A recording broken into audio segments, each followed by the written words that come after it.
Attendue depuis le mois de mars 2019, la saison de pluie peine à pointer son nez au Kenya. Le pays semble en train de connaître une nouvelle année de faibles pluies. Et déjà, des centaines de milliers de personnes en sont touchées. Selon la Croix-Rouge, plus d'1 million de personnes sont en situation d'insécurité alimentaire. D'après la Banque mondiale, cette situation va limiter la croissance du pays qui va s'afficher à 5,7% contre 6,3% annoncé par le gouvernement d'Ourou Kenyatta. L'économie kenyane risque par ailleurs une instabilité, surtout dans le secteur agricole, qui pèse à lui seul 22% du produit intérieur brut. Cette thèse est confirmée par le gouverneur de la Banque centrale du Kenya, qui soutient que le retard dans le démarrage de la saison pluvieuse pourrait coûter 0,4 points de croissance à l'économie kenyane en 2019. À l'en croire, le taux de croissance économique, qui a atteint 6,3% en 2018, pourrait ainsi descendre cette année à 5,9% dans l'hypothèse d'un mauvais déroulement de la saison pluvieuse. Notons qu'en 2018, le secteur agricole kényan s'était remis de la sécheresse enregistrée un an plus tôt en affichant une progression de 6,6% grâce à des conditions climatiques favorables. 56% des travailleurs sont employés dans l'agriculture qui représente aussi 65% des exportations du pays. Pour limiter la casse que pourrait engendrer une année 2019 peu pluvieuse, la Banque mondiale recommande une augmentation de la productivité tout en exhortant les banques d'accorder plus de prêts aux cultivateurs qui bénéficient de seulement 4% des crédits. La Banque mondiale conseille aussi l'utilisation d'engrais, mais aussi et surtout le développement de l'irrigation. En effet, 83% du territoire kényan est aride ou semi-aride et seuls 2% du pays bénéficient d'un système d'irrigation, raison pour laquelle les cultivateurs dépendent totalement des pluies. Le nouveau mandat de Cyril Ramaphosa démarre sur une note positive. Réélu le 19 mai par les députés après la victoire du Congrès national africain, ANC, aux législatives du 8 mai, Cyril Ramaphosa, qui est investi pour un mandat de 5 ans, a réitéré ses promesses de campagne en insistant notamment sur la lutte contre la corruption ainsi que la relance de l'économie sud-africaine pour créer plus d'emplois et favoriser une croissance inclusive. Il a repris les rênes du pays alors que l'agence de notation financière Standard & Poor's a maintenu la note souveraine de l'Afrique du Sud dans la catégorie spéculative, tout en estimant que le nouveau gouvernement doit poursuivre les réformes pour assainir les finances publiques et relancer la croissance. Standard & Poor's a par ailleurs confirmé les notes de la dette souveraine à long terme de la nation arc-en-ciel en devises étrangères et en monnaie locale respectivement à BB et BB+, avec des perspectives stables. Lesquelles perspectives reflètent que le gouvernement sud-africain va poursuivre certaines réformes pour améliorer la croissance économique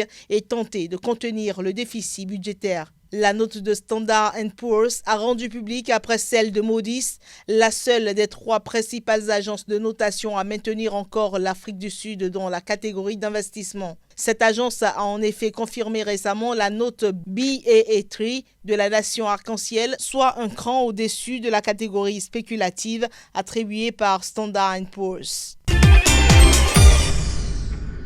6,3%, c'est le taux de croissance que l'économie ougandaise devrait enregistrer au cours de l'exercice fiscal 2019-2020. Cette performance qui surpasse légèrement les 6% initialement annoncés sera essentiellement réalisée grâce à l'accélération annoncée de la croissance dans les secteurs du commerce et de la manufacture. Les experts pointent aussi du doigt les investissements publics et privés dans les infrastructures, ainsi que les performances des secteurs agricoles et touristiques qui devraient tous enregistrer une hausse significative.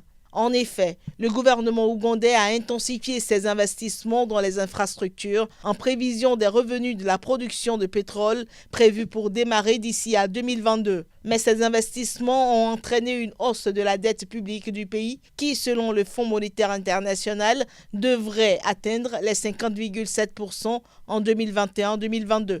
Ceci dans un contexte où le Parlement ougandais estime qu'un report de la production pétrolière ainsi que la détérioration du climat sécuritaire et politique menacent de saper la confiance des investisseurs. Parallèlement, les élections générales de 2021 devraient augmenter les dépenses de l'État, tandis que le déficit budgétaire continue de s'accroître et pourrait atteindre moins 7,2% en 2019-2020, d'après le FMI qui annonce pour le pays une croissance moyenne de 6 à 7% au cours des 5 prochaines années.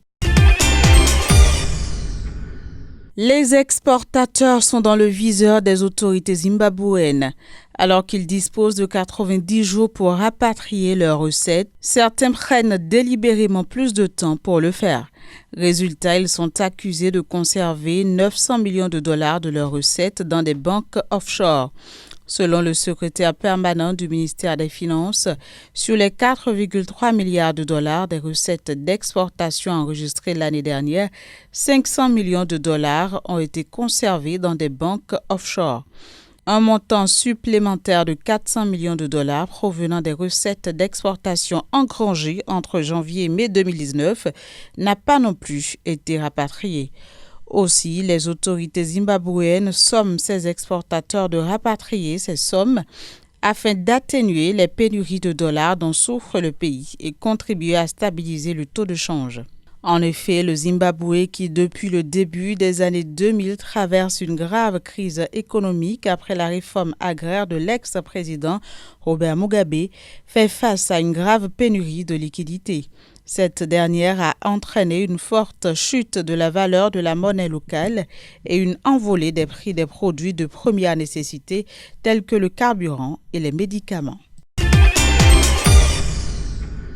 La 22e session du Comité intergouvernemental des hauts fonctionnaires et experts pour l'Afrique de l'Ouest de la Commission économique pour l'Afrique a vu la participation des 15 États membres de la CEDEAO, des communautés économiques régionales, des organisations intergouvernementales et autres organisations internationales telles que la CEDEAO, l'UEMOA, l'Union du fleuve Mano, la Banque africaine de développement, l'Observatoire économique et statistique d'Afrique subsaharienne, le Centre africain pour les applications de la météorologie au développement et le PNUD. Au cours des travaux, 2 documents statutaires de la CEA ont été examinés, en l'occurrence le rapport sur la mise en œuvre du programme de travail du bureau de la CEA et celui sur les progrès réalisés dans la mise en œuvre des objectifs de développement durable. Cette rencontre a aussi permis d'échanger sur le profil économique et social de la sous-région ainsi que les initiatives de la CEA en appui aux efforts de développement et d'intégration régionale des pays. Ce fut également un cadre de dialogue sur le profil STEPS du Libéria et une plateforme d'échange sur les mesures pour relever le défi des DDT et mieux positionner les pays ouest africains dans la capture du dividende démographique. Entre autres recommandations retenues, l'approfondissement des réflexions sur le profil sous-régional de l'Afrique de l'Ouest en vue d'élaborer au niveau sous-régional une stratégie de diversification des économies. La CEA est aussi appelée à appuyer les États membres dans l'appropriation de l'agenda 2063 en collaboration avec la Commission de l'Union africaine. Par ailleurs, les participants ont plaidé pour que la CEA travaille à générer des connaissances qui permettront d'appuyer les États dans la formulation de politiques budgétaires sensibles à la capture du dividende démographique. La prochaine session du Comité intergouvernemental des hauts fonctionnaires et experts pour l'Afrique de l'Ouest de la Commission économique pour l'Afrique se tiendra au Nigeria en 2020 à une date qui sera déterminée ultérieurement en collaboration avec les autorités nigérianes. 71 millions de dollars, ainsi s'élève le financement que la Banque mondiale entend mettre à la disposition du Rwanda. Destiné à financer l'agriculture du pays et à booster sa productivité, ce financement va précisément contribuer à accélérer la mise en œuvre de la 4e phase du plan stratégique de la transformation de l'agriculture mise en place par le gouvernement rwandais en vue d'améliorer la productivité agricole et de réduire le taux de pauvreté dans le pays. Il s'agira concrètement d'améliorer les chaînes de valeur de l'agriculture et de faciliter l'accès des petits fermiers aux services agricoles, ce qui permettra d'améliorer leur productivité et leur ouverture sur le marché national et international. Pour les autorités rwandaises, ce soutien financier tombe à pic pour accélérer la transformation du secteur agricole, améliorer sa performance et assurer sa durabilité. Signalons que la Banque mondiale n'en est pas à son premier geste au profit du secteur agricole au Rwanda. L'an dernier déjà, elle avait débloqué une enveloppe de 100 millions de dollars pour le plan stratégique de la transformation de l'agriculture. Selon une étude réalisée par l'association solaire allemande BSV Solar et Becquerel Institute, le marché africain du solaire voltaïque pourrait peser 30 gigawatts d'ici 2030, soit 6 fois sa capacité actuelle. Intitulé Solarise Africa Market Report et reposant sur les 10 premiers pays avec le plus fort potentiel solaire sur le continent africain, cette étude révèle clairement qu'il existe encore un important potentiel solaire inexploité en Afrique. Et ce constat est valable pour chacun des 10 pays étudiés, à savoir l'Afrique du Sud, l'Égypte, le Maroc, le Nigeria, le Ghana, l'Égypte, l'Éthiopie, l'Angola, la Namibie et la Tanzanie. En croire le directeur exécutif du BSV Solar, que le potentiel solaire en Afrique est au moins aussi grand que la demande et il y a de quoi être optimiste dans la mesure où le besoin de photovoltaïque est estimé à environ 2000 TWh pour décarboniser la consommation électrique du continent d'ici 2040. Et pour le moment, précise le rapport, l'Afrique concentre à peine 1% de la capacité photovoltaïque installée dans le monde. Cependant, au cours de l'année écoulée, 1 gigawatt supplémentaire a été mis en place, soit un taux de croissance de 25% de la filière.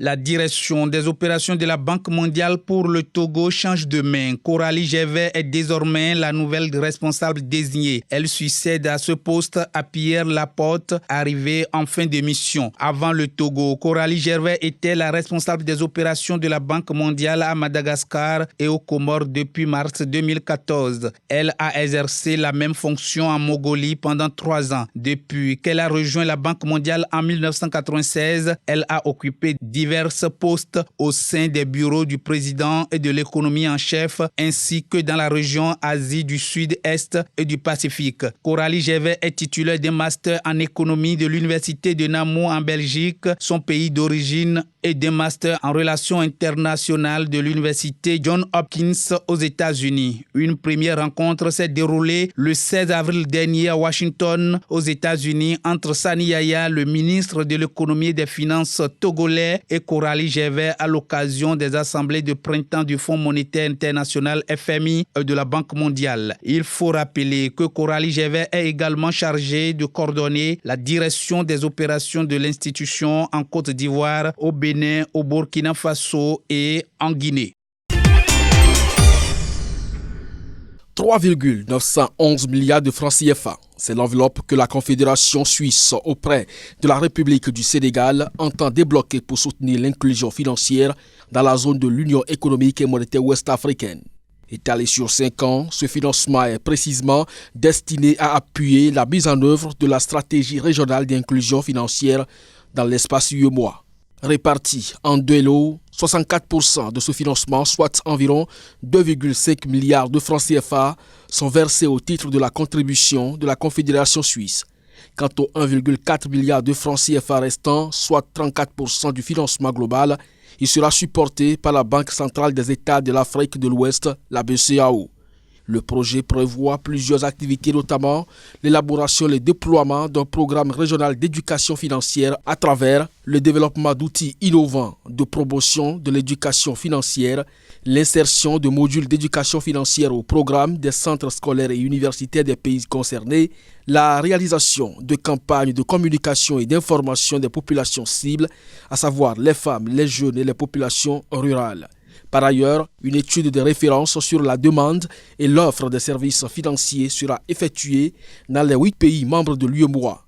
Elle permettra à la BCEAO ainsi qu'aux États concernés de disposer de données suffisantes, fiables et désagrégées en vue de faciliter l'élaboration de la mise en œuvre de politiques favorables à l'inclusion financière.